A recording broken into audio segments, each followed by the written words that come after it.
솔로님과 함께 책 그리고 영화를 이야기하는 언니들의 북신의 살롱입니다. 저는 조감독이고요. 오랜만에 솔롱님과 인사를 드리게 됐네요. 솔롱님 어서 오세요. 안녕하세요. 오랜만입니다. 아니 진짜 오랜만인 것 같아요. 저 얼마 만에 보는 거예요? 그러니까요. 저희가 더울 때 봤는데 이제 가을이 왔네요. 아니 그동안에 일이 정말 네. 물밀듯이 밀려와서 즐거운 비명을 지르셨다는 소문이. 잠깐 즐거웠고요. 이제 또 비수기입니다. 돈을 좀 많이 버셨어요? 아니요. 다 까먹었어요. 어디다 쓰셨어요? 세상에 맛있는 게 왜 이렇게 많죠?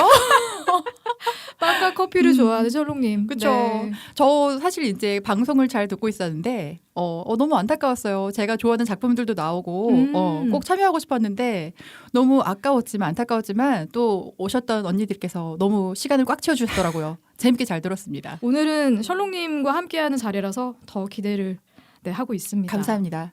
네. 그러면 지금부터 셜록님과 함께 언니들의 인생책, 인생영화 이야기를 활기차게 이어가 보도록 하겠습니다. 저희 살롱 팟캐 역사상 가장 젊은 최연소 게스트를 모셨습니다. 네, 빵님 네. 그리고 오백님 반갑습니다. 반갑습니다. 앞에서 네. 어쩔 줄 몰라고 계시는데.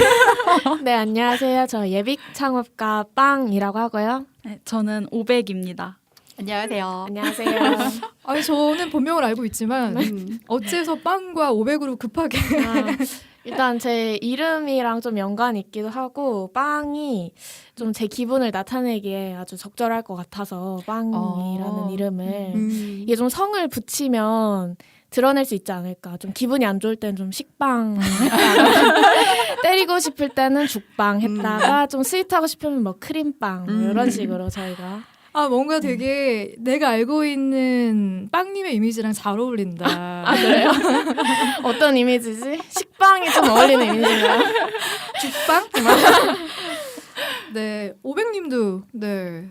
저는 일단 제 다음 주에 방송될 제 인생 영화가 500만 원을 모아가지고 이제 집을 구하는 이야기잖아요. 근데 지금 제 상황이랑 그게 되게 비슷한 게 저도 500만 원을 지금 있는 돈에서 500만 원을 더 모아가지고 서울에 전세를 사는 거를 목표로 하고 있어요. 그래서 약간 염원을 담아서 500이라고 지어보았습니다. 좋네요. 굉장히 의미가 있는 빵과 500이. 아까 처음에 500이라고 말씀하셔갖고 왜 5천도 아니고 5억도 아니고 500일까 다 사연이 있었네요. 네, 각자 사연이 다 있는 닉네임이네요. 네. 저는 좀 아쉬워요. 좀 다른 닉네임 후보도 있었거든요. 뭐가 있어요? 제가 댓글을 오기 전에 읽어봤는데 길드 회원분들이 계시더라고요. 그래서 이 친구도 게임을 하니까 그거를 해라. 게임 닉네임을 해라. 제 게임 닉네임이 다시 쓰는 PM 행세거든요. 정말? 아니 혹시 우리 길드에 들어오실 의향이 있나요?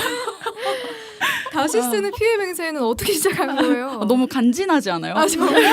모르게 나 허세 가득한 것 같아. 근데 아까 허세와 들어보니까 간지. 사실 닉네임만 보면 거의 길드장인데 레벨이 굉장히 레벨이 미치라고 하시더라고요. 길드원들의 힘이 필요한. 네, 다시 쓰는 피해 맹세님과 함께 네, 오늘 또 이야기를 이어가야겠네요. 제가 알기로는 두 분이 같이 공동으로 창업을 준비 중이라고 들었거든요. 네, 맞아요. 네, 혹시 어떤 아이템인지 여쭤봐도 될까요? 저희가 아직 시작 단계라서 뭐 크게 뭐 이렇다 저렇다 말씀을 많이 드리기는 좀 힘든데 일단 간단하게 소개를 해드리자면 여성들을 위한 정보 공유 플랫폼을 런칭하려고 해요. 그래서 이게 정확하게 이런 아이템이다라고 얘기를 드리기에는 아직 좀 시크릿한 면이 있죠. 네. 더 궁금해지는데요. 여성들을 위한다고 하면 너무 많지 카테고리가. 그쵸. 그렇죠. 저 뭔지 알 것 같은데 말씀드리기가 되게 애매하네요. 이렇게 얼렁뚱땅 피해가려고 하는 건 아니죠. 네, 일단 뭐 좀 저희 사업 목표를 먼저 말씀드리면 회사 비전이 여성들의 건강하고 주체적인 성 라이프 스타일을 만드는 걸 목표로 하고 있어요. 그래서 약간 좀 섹슈얼한 면이 있다. 그래서 다음에 저희가 사업을 시작하고 나서 또 불러주시면 세세하게 아주 말씀드릴 의향이 있다. 너무 궁금해요, 진짜. 네. 성 라이프라고 하니까 정말 구미가 당긴다. 그렇죠. 아니 근데 계획한 지는 좀 되지 않았어요? 계획한 지는 이제 1년? 이제 딱 1년 됐어요.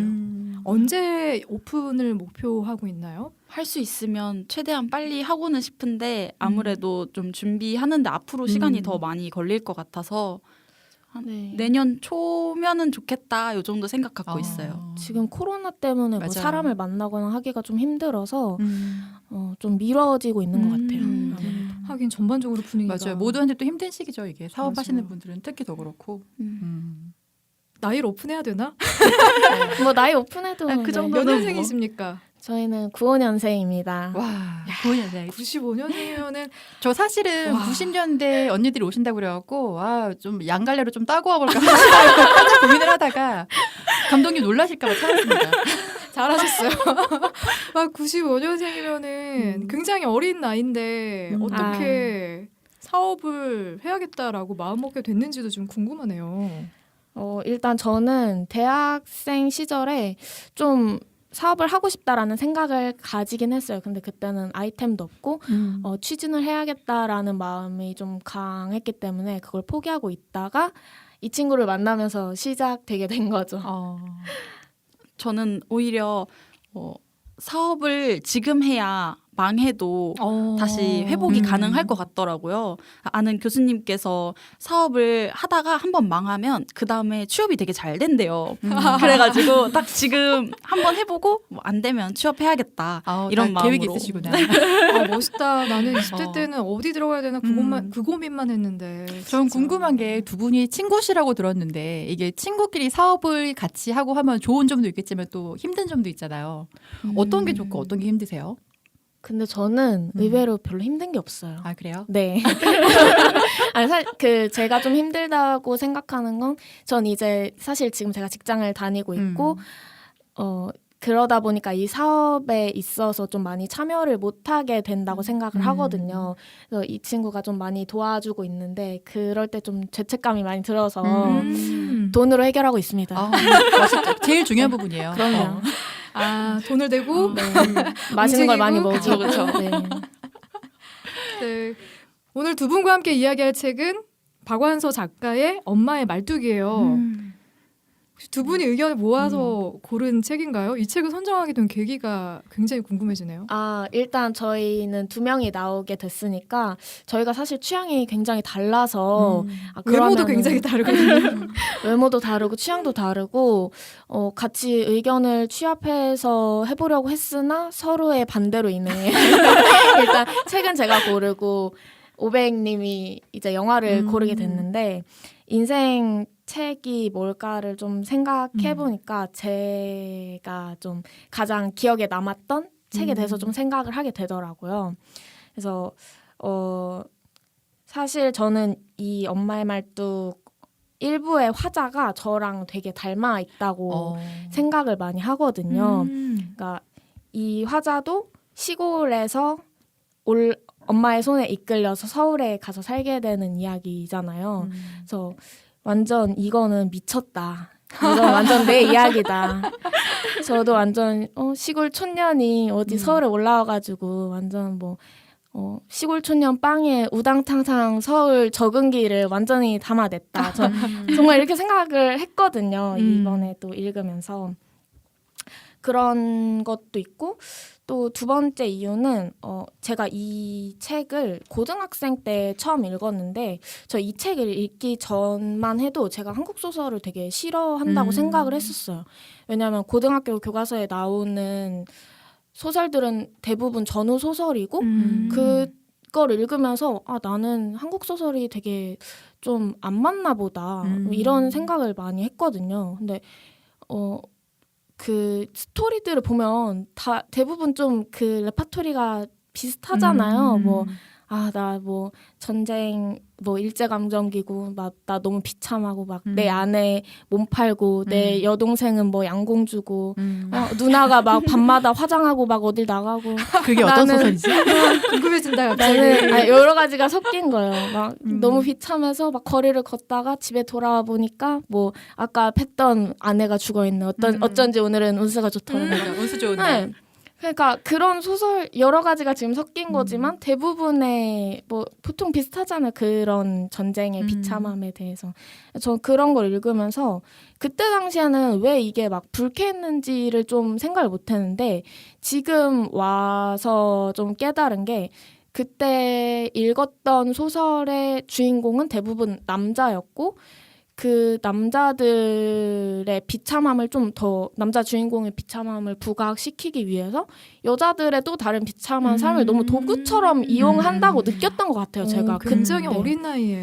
근데 그때는 실체를 몰랐었죠. 아, 난 느낌만 그냥, 있었던 거죠? 안 맞는구나라고 생각을 했는데 이 책을 보고 아 나는 안 맞았던 게 아니라 내가 그 남자 주인공한테 이입하지 못했구나라는 생각을 했어요. 그때. 그래서 아 이건 여성주의 소설이기도 하고 제가 이제 준비하는 사업에 대해서도 좀 맞다고 생각을 해서 이 책을 선정하게 되었습니다. 아 저는 약간 빵님을 보면서 좀 애어른 같다는 느낌을 네, 처음부터도 그쵸 애늙은이 같다는 느낌을 나이에 비해서 굉장히 조숙하다는 느낌을 처음부터도 받았던 것 같거든요. 근데 얘기를 들으니까 그 생각이 더 확고해졌어. 아, 어딜 가든 그런 얘기 듣는 그쵸? 것 같아요. 네.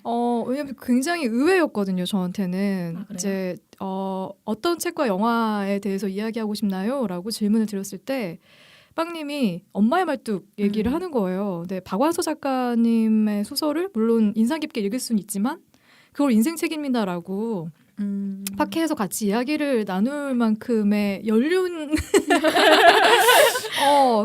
그 정도의 나이는 아닌데 전 좀 더 트렌디한 젊은 뭐 작가들이 쓴 소설이나 에세이를 들고 오실 줄 알았거든요. 그래서 굉장히 의외였던 것 같아요. 저한테는. 저는 사실 추천받고 너무 좋았던 게 두 가지가 좋았는데 첫 번째가 일단 저도 문학 작품을 너무 좋아해서 저도 어린 친구분이 오신다고 해서 문학 작품을 추천받을 줄 몰랐거든요. 너무 기분이 좋았고 일단 두 번째는 새 권인 거예요. 검색을 해보니까. 맞아요. 그래서 네, 굉장히 네, 처음에 맞아요. 시겁했는데 되게 센스 있게 1권만 또 읽게 해주셨더라고요. 추천을 너무 각자 좋았어요. 주제가 좀 달라가지고 맞아요. 네네네. 세 개를 하기에는 좀 시간이 부족할 것 같아서 일부만. 맞아요. 그리고 우리가 학창 시절에 익숙하게 접했던 여성 작가분이 두 분이 계시잖아요. 이제 네, 그렇죠. 박경리 작가하고 박완서 작가. 그래서 박완서 작가님은 내가 책을 불어 찾아서 읽진 않지만 교과서에서 많이 배웠던 맞아요. 그런 작가로 저는 기억을 하고 있거든요. 근데 지금은 또 보니까 젊은 여성 작가 중에서 스스로를 박완서 키즈라고 부르는 박완서 작가의 영향을 많이 받아서 나는 당당하게 사람들 앞에서 박완서 키즈라고 이야기하고 싶습니다라고 주장하는 그런 작가들도 생겨나고 있더라고요. 그래서 굉장히 큰 영향을 미쳤던 작가가 맞는데 혹시 여기 계신 언니들은 박완서 작가님 어떻게 기억하고 계시는지 저는 교과서에서 박완서님 작품을 본 적이 기억이 없거든요. 이름을 많이 저희한테는 들었죠. 그래서 소설가 그냥 박완서님인데 요즘 친구들은 교과서에서 많이 나오는 작품 쓰시는 분 약간 이렇게 많이 알고 있더라고요. 그렇죠. 네. 그 보면은 뭐 박완서 작가의 작품이 아닌 것은 했을 때 뭐 제목들이 쭉 열거되어 있고 제일 많이 듣는 그 소설 제목이 그 많던 시간은 누가 다 먹었을까? 맞아요. 이거는 다 기억하고 있을 것 같은데. 저는 그래 사실은 이 엄마의 말뚝을 지금 보고서 사실 이미지가 살짝 바뀌었어요. 엄청 따뜻하더라고요.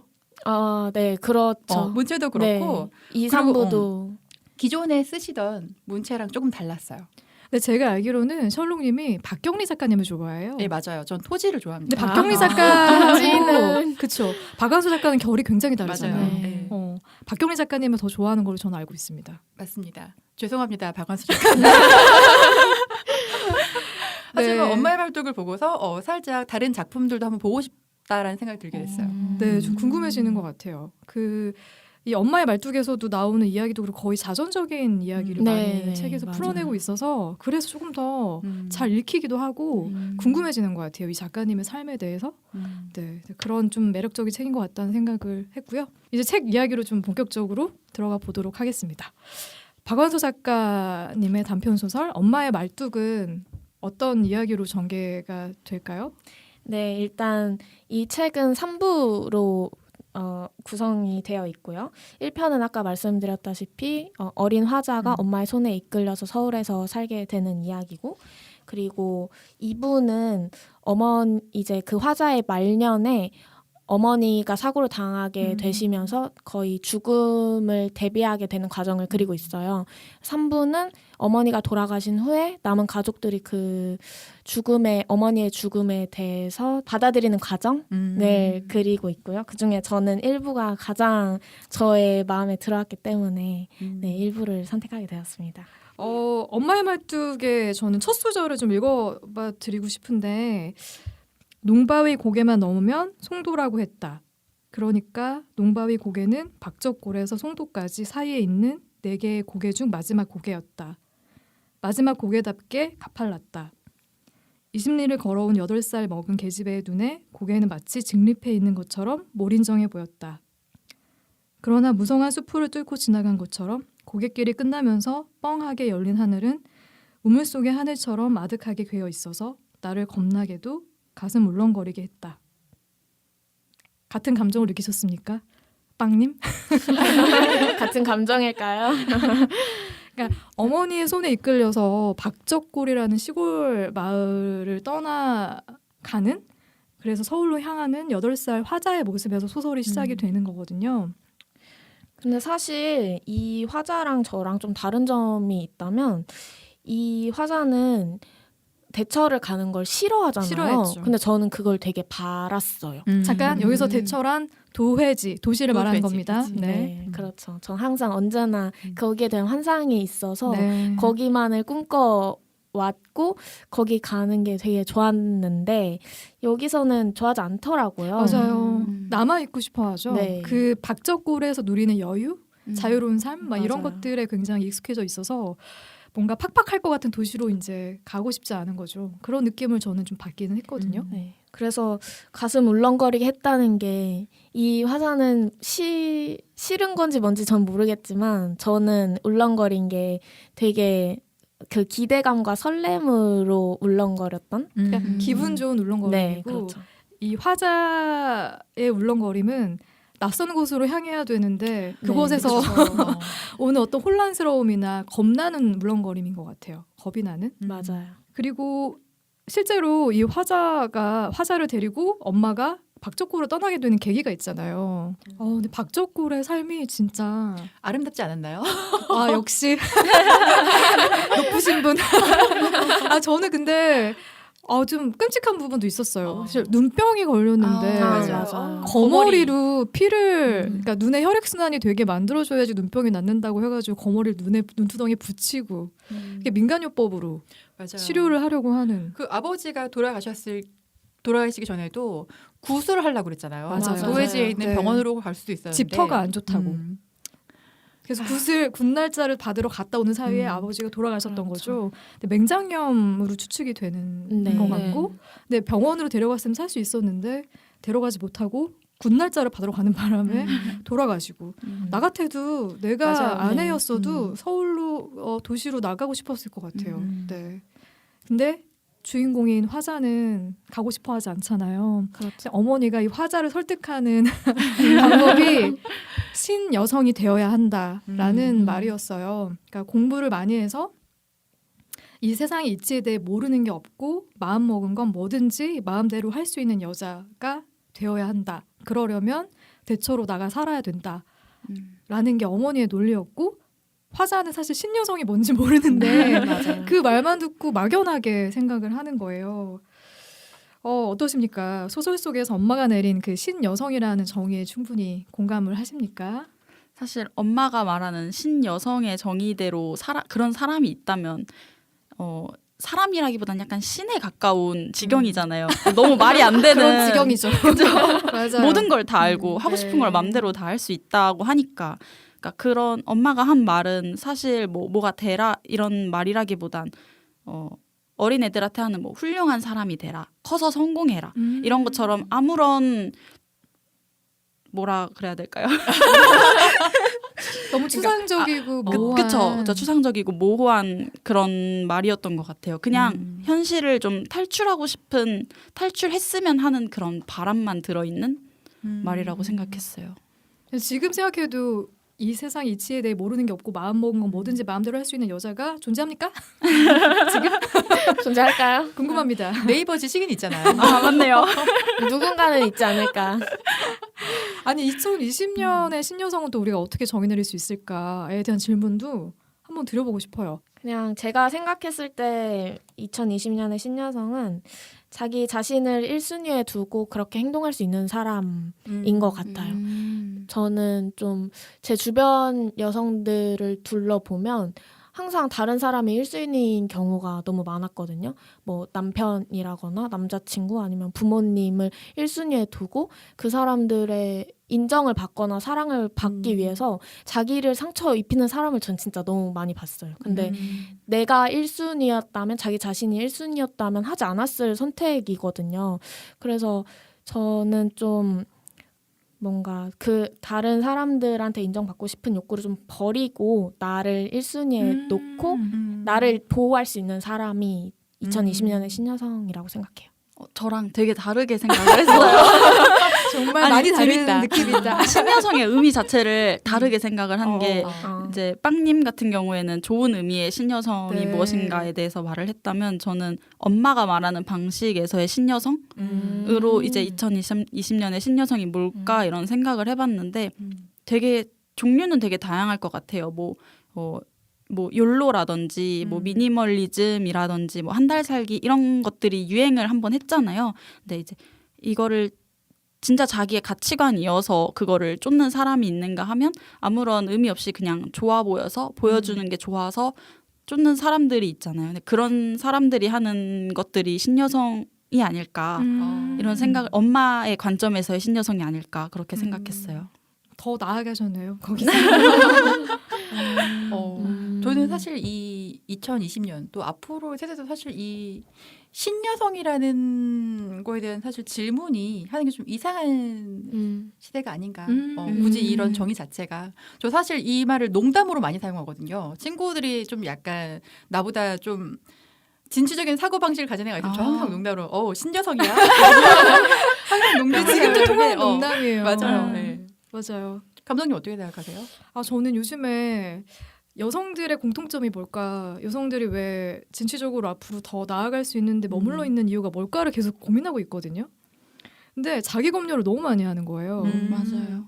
스스로를 검열하지 않고 내가 하고 싶은 대로 내가 원하는 대로 충분히 나아갈 수 있는 사람? 그런 사람이 신여성이 아닐까 하는 생각이 드는 거예요. 사실 남성들은 굉장히 자기 검열을 하지 않고 정말 자기 맞아요. 하고 싶은 대로 하거든요. 맞아요. 그러니까 대박도 나고 정말 크게 나아갈 수 있어요. 그게 얻어 걸리는 것도 많거든요. 분명히. 근데 이상하게 여성들은 왜 이렇게 자기 검열하고 자아 비판을 하는지 모르겠어. 그 생각은 들어요. 조심스럽고. 저도 그런 생각 많이 하게 되는 것 같아요. 어떤 교사분이 이 엄마의 말뚝에 대해서 논평을 하시면서 그 블로그에서 학교 선생님이신데 Z세대들한테 물어봤대요. 신여성이 뭐라고 생각하냐. 그랬더니 남 뒤에서 하던 말을 앞에서 할 수 있는 여성이 신여성인 것 같다라고 저도 내는 것 같아요. 비슷한 느낌을 받는 것 같아요. 그러니까 내가 드는 생각들을 앞에서 충분히 표현할 수 있고 그걸 얘기할 때 거르지 않고 얘기했어요. 필터링을 자꾸 해가지고 이렇게 말을 해도 될까? 이렇게 말하면 내가 어떻게 보일까? 나를 이렇게 생각하면 어떡하지? 너무 막 쪼그라드는 거예요. 저는 쪼그라들지 않고 자기가 하고 싶은 얘기를 당당하게 눈치 보지 않고 남의 시선 의식하지 않고 할 수 있는 사람이 저는 2020년의 신여성이 아닐까라는 생각을 해봤습니다. 그렇게 하실 건가요? 전 못해요. 저는 앞으로도 과거에도 현재도 신여성이 아니기 때문에 저는 굉장히 소심한 사람이라 힘들 것 같고요. 네, 소설의 배경은 이제 일제 강점기를 배경으로 전개가 되잖아요. 어떠셨어요? 읽어 내려가면서 참 예나 지금이나 크게 다를 게 없구나 싶은 대목들도 분명히 있었을 거고 많이 있지 않았어요? 많이 있었죠. 진짜 많은 것 같아요. 많았어요. 어떤 부분들을 보면서 혹시 진짜 예나 지금이나 다를 게 하나도 없구나 그런 생각이 들었는지. 일단 첫 번째로 서울에 집 사기 힘들다. 맞아요. 저랑 모두 똑같아서 느끼셨을 큰일 거라고 났어요. 생각해요. 서울에 집 사기 너무 힘들다. 저도 제일 첫 번째로 든 생각이 일단 서울에서 집 구하기가 너무 힘들다 이거였고 그 다음으로는 지금 이런 사회에서도 다들 문 안에 들어가려고 아등바등 거리잖아요. 네. 지금은 물론 문의 종류가 되게 많아지긴 했지만 어쨌든 다들 어느 문이든 들어가려고 노력하고 있다. 지금 문이 아니라 또 강 밑으로 내려가려고 그러죠. 건설하려고 그러죠. 그렇죠. 맞아요, 맞아요. 저는 이거 읽으면서 아직 비슷하구나라고 생각했던 부분이 제일 첫 번째로 엄마들의 교육열. 시대가 지나도 이건 변하지 않는구나. 맞아요. 사실은 저도 저희 엄마가 오빠를 성공시키기 위해서 근데 엄청 교육열은 대단한데 지금도 사실 살짝 아들에게 더 기대하지 않아요? 아직도 그게 남아 있어요. 그렇지 않아요? 그러니까 사실은 이게 시대가 이렇게 지났는데도 그게 좀 잔존하는 게 이런 사상 같은 게 너무 신기하긴 해요. 어쩜 아직까지 이렇게 남아있지? 또 신기했던 게 기집애들이 배워서 뭐하냐. 배워봐. 아직도 그런 분들이 많더라고요. 남 좋은 일 그러니까 시킨다. 이건 굉장히 놀라운 부분이고 음. 또 생각했던 게 좀 중산층 문제들도 있잖아요. 그러니까 안 보이는 우리나라 계급 사회는 아니지만 안 보이는 그 계층 간의 사다리가 있잖아요. 있습니다. 근데 이걸 아둥바둥 타고 올라가려고 자기들끼리 계급을 서로 나누면서 이 신경전이 또 있더라고요. 있죠. 그러니까 그 계층이 더 확대된 느낌이라고 해야 될까요? 맞아요. 경기도도 엄청 비싸던데요. 경기도도 사실 그렇죠. 생각해 보세요. 맞아요. 분당이 성남시 분당구예요. 음. 근데 성남이라는 느낌이랑 분당이라는 느낌 또 다르거든요. 다르죠, 그 말 다르죠. 들어보셨어요? 천당 밑에 분당. 이건 정말 그래서 지금 사실 씁쓸한 게 뭐냐면 100년 전에도 이게 존재했고 지금도 있잖아요. 앞으로도 존재할 거라는 생각이 들어요. 더 100년 심해지겠죠. 후에 그쵸. 더 심해지겠죠. 더 심해지겠죠. 근데 그래도 사람이 좀 죽으면 100년 후면 저출생이니까. 네, 사람이 좀 줄면 어. 괜찮아지지 않을까요? 근데 모든 전문가들이 얘기하는 게 인구 절벽이 오면은 사실 부동산도 내려가겠지 하지만 사실 다 수도권으로 집중이 돼서 더 치열해진대요. 부동산 공부를 열심히 해야겠네요. 화이팅. 갈수록 더 심해지는 것 같아서 저는 그래서 여기 이 책에서 너무 달랐다. 이제 지금이랑 달랐다는 부분이 이제 그 부동산 부분인데 여기 보면은 이 가족이 올라와서 서대문구 지금 현저동이라는 데 자리를 잡잖아요. 와, 현저동은 아직도 개발이 안 됐던데. 맞아요. 근데 이제 걸어서 이제 이 엄마가 이 여자애를 딸내미를 성공시키기 위해서 신여성으로 한 고개 건너서 있는 학교를 보내게 돼요. 그 지명이 어디였죠? 인왕산을 인왕산 건너서 가죠. 네, 네. 종로로 근데 그 지역에 보내죠. 영천도 있고 그런데 지금 그 영천에 경희궁 자이가 들어서 있잖아요. 영천의 경유궁 자유였구나. 그렇죠. 현저동 주민들이 힘내세요. 그러니까 아니 셜록님이 부동산에 관심이 굉장히 많아서 이제 땅도 있고 집도 있고 성공하셨네요. 이거 편집. 신나게 지내요. 저는 몸테크를 되게 좋아해서 예전에 시간이 한창 남을 때 그냥 걸어 다녔어요. 걸어 다니면서 여기 살면 좋겠다 그런 걸 좀 하는 거 좋아하거든요. 다니면서 모델하우스 보는 것도 되게 좋아하고. 저도 모델하우스 보는 거 되게 좋아하는데 우리 엄마의 말뚝 보면서 이런 얘기해도 되나요? 그렇네요. 부동산에 대해서 관심이 많다. 여러분 그만큼 많은 생각을 들게 해주는 아니야. 책입니다. 맞아. 왜냐면 우리도 말뚝을 박아야지. 그렇죠. 여기저기 그런 의미가 좀 담겨 있는 것도 있다는 생각이 들고요. 다시 소설로 돌아가서 보면 화자가 살았던 시대는 딸은 가르쳐봐야 쓸데없다라는 인식이 팽배했던 시대거든요. 화자의 조부모는 물론이고 엄마조차도 계집애를 공부시키는 건 아들 공부시키는 것과 달라가지고 아들은 집안을 일으키기 위해서 공부를 하는 거고 딸은 순전히 개인을 위한 공부다라는 생각을 엄마조차도 갖고 있었어요. 그래서 그런 얘기를 직접 화자한테 하기도 하잖아요. 근데 그럼에도 어떻게든 딸이 사대문 안에서 교육받고 신여성이 되기를 바랬던 어머니의 마음은 또 다른 측면으로 해석이 되어지기도 하는데 이 대목은 또 어떻게들 보셨어요? 좀 허세가 있으세요. 그래서 나도 맞아요. 그거는 동의합니다. 현저동에서도 이제 말뚝을 박은 상태에서도 그 사람들하고 자기의 어떤 레벨을 계속 분리를 시키기도 하고 자기가 높다고 생각하죠. 그쵸. 그들을 낮게 보고. 하대하잖아요. 네, 모모하게 맞습니다. 이러면서 네. 그 애들한테도 그걸 주입시키기도 하지만 또 시골에 내려가면은 난 서울에 이렇게 힘들게 살지만 우리는 서울에서 왔어. 하고 되게 이제 허세를 쓱 부르시잖아요. 좀 플렉스가 그리고 있으시더라고요. 실제로 본인이 대처해서 살았었잖아요. 네. 자기 본가는 대처 사람들이었고 맞아요. 그러니까 그런 부분에서 자기는 좀 더 다르다고 생각했던 것 같아요. 그리고 사실은 이게 자식이 잘 되기를 바란 마음도 있겠지만 뭔가 나의 이런 허세나 플렉스에 자식들이 잘 되고 딸내미조차 신여성이 돼야지만 이 그림이 완성되는 거야. 그치. 결국은 자기를 위한 게 아니었을까. 아 역시 셜록님만의 오. 관찰법. 정말 새로운 관점이었어요. 새롭다. 오랜만에 나왔더니 샘솟네 생각이. 저는 완전 이렇게 새롭게 이런 새로운 관점이 있을 줄은 정말 생각도 못하고 저는 이 엄마가 하는 행동들이 전 진짜 너무 공감이 가거든요. 사실 전 제가 진짜 시골에서 있다가 도시로 온 케이스니까 이 엄마가 왜 이렇게 행동하는지에 대해서 좀 공감이 많이 가요. 좀 시골에 내가 도시에 있다가 시골에 돌아갔을 때는 좀 말씀하신 것처럼 허세를 부리는 부분이 있는데 그거는 그냥 제 개인적인 생각으로는 진짜 그 사람들이랑 나를 분리해서 생각했다기보다는 제가 그 도시에서 엄청나게 고생을 많이 했잖아요.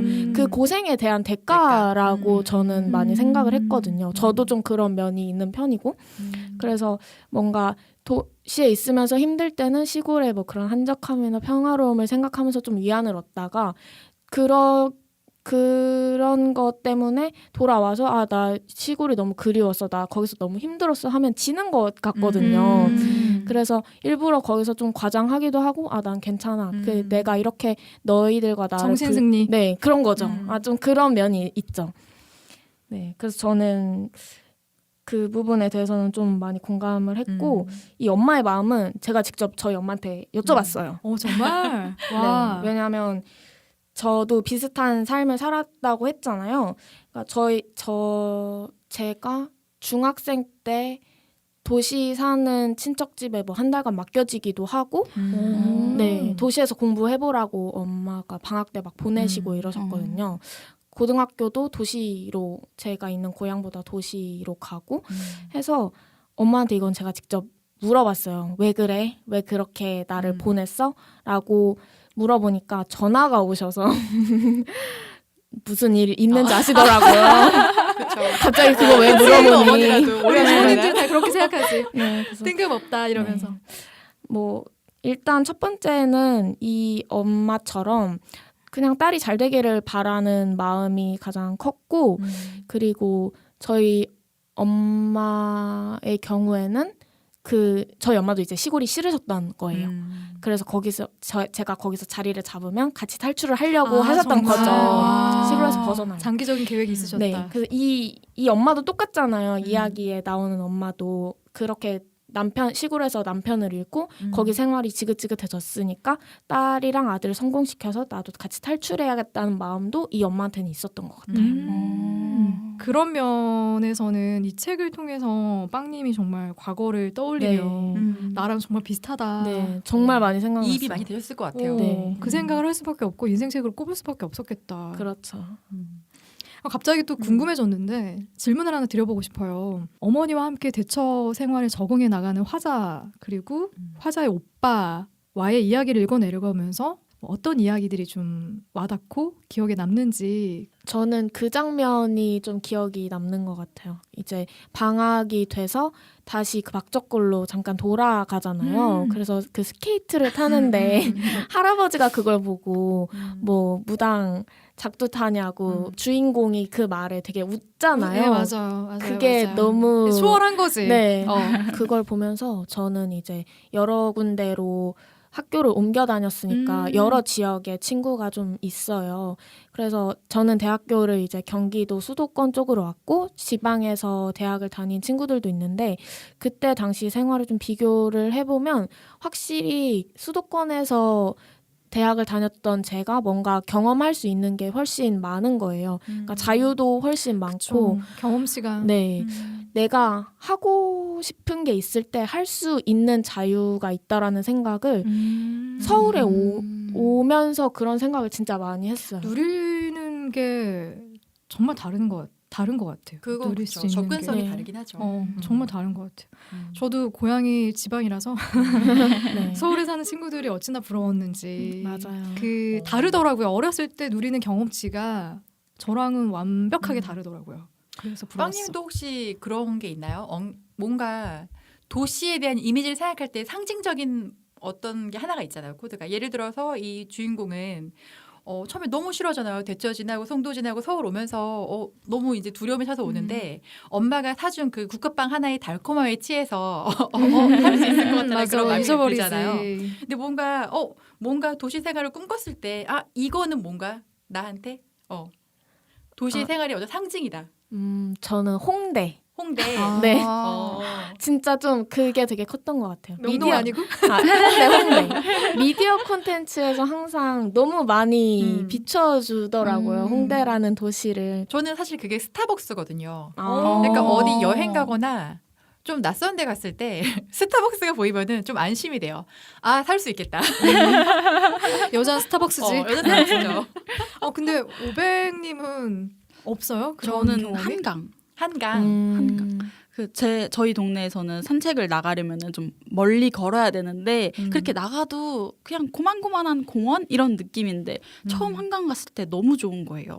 그 풀밭에 앉아가지고 강을 이렇게 바라보면서 이제 물멍이라고 하죠. 물 보면서 멍 때리는 거. 그걸 물멍이라고 하는구나.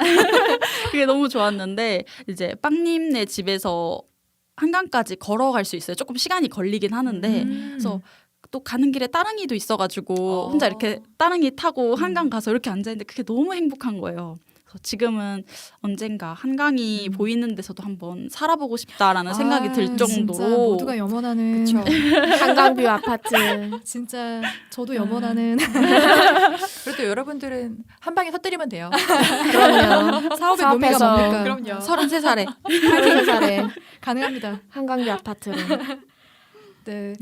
뭐 이런저런 얘기를 우리가 나눴는데 소설이 단편이다 보니까 굉장히 짧고 금방 지나가거든요. 그래서 결국 성인이 된 화자가 다시 현조동에 여기서 괴불마당집이라고 표현을 하던데 네, 괴불마당집을 찾는 걸로 이야기가 정리가 되거든요.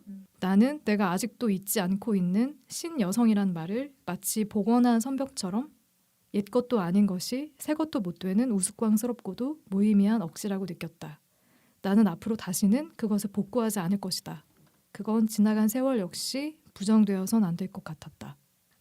어머니가 바랐던 신여성보다 더 멋쟁이가 되어 있지만 정작 신여성이 할 수 있는 일은 얼마나 미미한가를 생각해보게 되는 화자의 모습에서 여러 의미를 또 우리가 되새겨볼 수 있을 것 같은데 이 엔딩을 보면서 작가가 어떤 이야기를 전하고 싶었던 것 같다라는 생각을 좀 갖게 되셨는지. 정말 너무 많은 생각을 했는데 결국엔 저한테 대입을 하게 되더라고요.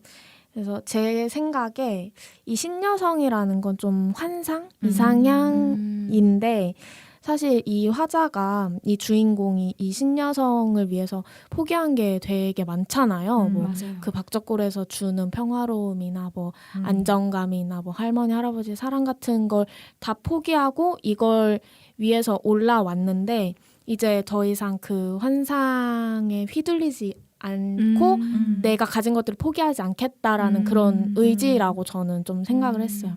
근데 이게 마지막에 그 복구하지 않고 부정되어서는 안 될 것 같았다라고 얘기를 하잖아요. 전 그거를 보면서 근데 그렇게 포기했던 거에 대해서 그때 박적골에 뭐 살았었어야 됐는데 이렇게 했으면 안 되는데라고 후회하거나 뭐 부정하지 않고 그랬지 그런 세월이 있었기 때문에 지금의 내가 있지라고 인정하게 되는 마지막인 것 같아요. 인정하게 되는 같은 생각을 했다고 얘기할 것 같은데.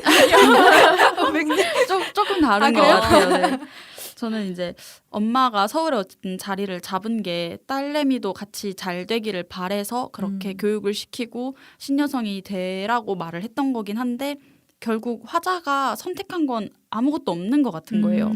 박적골을 떠나서 서울에 온 것도 그렇고 문 안에 있는 학교에 가는 것도 그렇고 아무것도 선택하지 못하고 그저 엄마가 하라는 대로 얼떨결에 그렇게 살게 됐잖아요. 그래서 약간 말뚝에서 아직 벗어나지 못했다는 게 어느 정도는 어릴 때 들은 엄마의 말에 대한 세뇌랑 비슷한 삶을 살았다는 이야기가 아닐까 이런 생각을 조금 해봤습니다. 저도 같이 생각했어요. 같이 생각했던 게 이 화자는 지금 말뚝에 매여 있는 엄마를 좀 비판적으로 보는데 결국 그 말뚝하고 자기의 삶을 비교하면서 결국 그 과정에서 나도 엄마의 말뚝에 아직도 매여서 살아가고 있잖아요. 그런 모습을 저도 봤고 그리고 사실 이 화자 되게 키우기 힘들었을 거예요. 왜냐면 말 되게 우리가 안 지금 됐잖아요. 엄마한테 중에서 그렇지만 이 화자가 굉장히 수동적이고 의존적이에요. 자기 의지대로 지금 한 게 아무것도 없고 뭐 서울 올라올 때도 할머니한테 매달리기만 하고 자기가 싫다고 말 한마디도 안 하고 아 맞네요. 그쵸? 자기 의견을 한 번도 말한 적이 없어. 아 셜록님만의 이 관점이 너무 새롭다. 그래서 엄마는 얼마나 확딱지가 났을까 그 생각이 좀 하게 됐어. 어머니가 정말 신여성이었다는 생각이 음. 들고요. 화자를 중심으로 전개되지만 이 소설의 주인공은 엄마였다 맞아요. 어머니입니다. 생각이 듭니다. 네, 마지막으로 두 분께 소설을 읽어가면서 인상적이었던 구절과 또 한 줄 평을 부탁을 드리도록 할게요. 저는 그 선생님 가져다 드리라고 강정을 싸주시는데 그거를 친구들이랑 나눠 먹으면서 약간 혼자 복수했다 이렇게 하는 그렇게 하는 파트가 있어요. 근데 선생님의 행동에 대해서 복수를 했다고 화자는 말을 하는데 사실 선생님이 곧 신여성이랑 같은 맥락으로 나오거든요. 그래서 신여성이 되는 것 자체에 대한 복수를 강간. 소심하게나마 했다라는 생각을 했어요. 근데 그 강정의 뒷맛이 씁쓸했다라는 표현이 있는데 어쨌든 이 화자는 결국 신여성이 되는 방식으로 살게 되잖아요. 그래서 맞습니다. 결국 복수는 성공하지 못했다. 이렇게 생각을 해봤어요. 또 새로운 시선이네요. 그러니까요. 500님의 새로운 시선 좋습니다. 네. 못할 것 같다고 걱정하더니 앞에 너무 멋있게 말했는데요. 저는 제가 그냥 이 구절을 읽을게요. 네. 어머니가 아무리 그때다 되면 지금은 큰 부자가 됐지 하시지만 그때하고 비교하는 마음을 버리시지 않는 한 우린 그 최초의 말뚝의 메인 셈이었다. 놓여놨다면 구태여 대볼 리가 없었다. 어느 만큼 달라졌나 대본다는 건 한 끝을 말뚝에 걸고 새끼줄을 풀다가 문득 그 길이를 재보는 격이었다. 전 아직도 그 말뚝에 그 시골의 말뚝에 매여 있거든요. 네. 지금 저는 완전 그 서울 중심지에 살고 있는데 지나다닐 때마다 너무 힘들어요. 막 사람이 너무 많아가지고 오토바이나 이런 것도 많고 그럴 때마다 전 항상 너무 힘들다, 돌아가고 싶다라는 생각을 아직도 저는 하거든요. 나중에는 시골에 내려가서 살기도 할 거고. 근데 이 구절이 딱 지금 제가 느끼고 있는 그런 느낌인 것 같아요. 그래서 그냥 한 마디로 표현하자면 상경한 촌년들의 바이블이다. 읽어봐라. 위로가 많이 된다. 저희 빵님처럼 이렇게 상용한 촌년들의 바이블이라고 느꼈던 분들 엄마의 말뚝을 보면서 BOKCINESALON@gmail.com으로 후기 공유해 주시면 저희가 언젠가 한번 꼭 읽어드리도록 하겠습니다. 네. 정말 오랜만에 저의 기억에서 소환된 박완서 작가님의 소설로 1시간을 꽉 채웠는데 어떠셨습니까? 두 분 오늘 이야기 나눈 거 집에 돌아가서 후회하지 않으실 자신 있으신가요? 아쉽다. 내가 이 말은 정말 꼭 해야겠다. 뭐 이런 거라도. 네. 저는 너무 떨려가지고 제가 무슨 말을 했는지 지금 기억도 안 나가지고 후회를 하고 싶어도 후회를 할 수가 없는 상황이거든요. 그래서 방송이 나오면은 들어보면서 왜 이런 말을 했을까. 지금 그 말이 후회되는 말이 될 거야. 이거 편집 정 걸리시면 연락드려서 편집으로. 저는 오늘 말이 너무 꼬인 것 같아서 다시 전혀. 그래요? 그러면 다행이긴 한데 많이 꼬였다고 생각을 해서 다음에 또 불러주시면 그때는 완벽하게 제가 마스터하도록 하겠습니다. 저희 또 다음 주에 부를 예정 아닌가요? 네, 다음 주까지 책임을 지셔야 되기 때문에 네. 여기서 끝이 아니에요, 우리. 그럼요. 저희가 다음 주에는 500님이 추천한 영화로 이야기를 나눌 텐데요. 결이 완전히 다를 것 같아요. 인간이 이렇게 다를 수가 있는지. 나는 이렇게 성향이 다른 두 분이 동업을 하는 것도 신기하고요. 앞으로가 더 기대되는 것 같아요. 저희 다음 주에 어떤 영화로 이야기 나눌 예정이죠? 다음 주에는 개를 훔치는 완벽한 방법이라는 소설 원작의 영화로 얘기를 나눌 예정인데요. 되게 굉장히 재밌게 봤고 어릴 때도 굉장히 재밌게 봤고 지금 다시 봐도 막 눈물이 날 정도로 재밌더라고요. 어릴 때구나 그때가. 네네 어릴 어릴 때. 때죠. 네. 청소년 시기에 보신 거죠? 그렇게 저- 오래된 영화인가요? 영화는 2014년도인가 15년도에 개봉됐으니까. 제가 처음 본 건 소설로 봐가지고 야, 진짜 아니, 세월의 흐름을 정말 느끼는 저 전 표정. 가만히 있잖아요. 네, 네, 다음 주에 그러면 개를 훔치는 완벽한 방법으로 따뜻한 이야기를 이어가도록 하겠습니다. 너무 재밌을 것 같아요. 네, 오늘 수고하셨고요. 다음 주에 또 인사드리겠습니다. 감사합니다. 네, 감사합니다.